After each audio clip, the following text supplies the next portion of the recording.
டேய் பெருமாள் பிச்சை, உனக்கு பழி வாங்கணும்னா பந்த் அன்னைக்கு பாதுகாப்பு கொடுத்த என்ன பழி வாங்கிருக்கணும்டா. அதை விட்டுட்டு பொதுமக்கள் வியாபாரிகள் எல்லாம் அடிச்சு கொண்டிருக்கீங்க. பொம்பளைங்க வயசானவங்க கூட பார்க்காம அடிச்சு மண்டையை உடைச்சிருக்கீங்க. 2 போலீஸ்காரங்களை சாவடிச்சிருக்கீங்க. போலீஸ்காரங்க உயிர்னா உனக்கு அவ்வளவு இலக்காரமா போயிடுச்சாடா.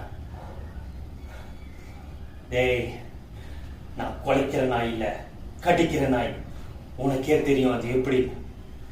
என்னைக்கு நீங்க அத்துமீறி என் வீட்டுக்குள்ள வந்தீங்களோ அன்னைக்கே உன் சங்க எடுத்திருப்பேன்.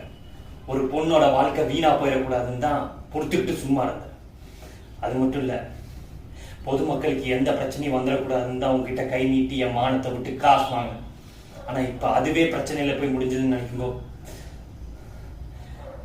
டேய், உன் திமிர நீ காட்டிட்ட, என் திமிர நான் காட்டட்டா?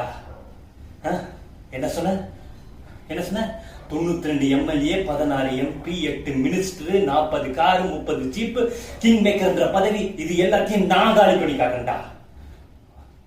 பெருமாள் பிச்சையா இருக்கிற உன்னை வெறும் பிச்சையாக்கி திருவோடைய வைக்கல. என் பேரு ஆறுச்சாமி இல்லடா. டேய், நான் நினைச்சா இப்பவே உன்னை காலி பண்ணிட முடியும். ஆனா நீ கொடுத்த ஷெட்யூல்லையே உனக்கு சங்கூதி சடங்கு நடத்துறா.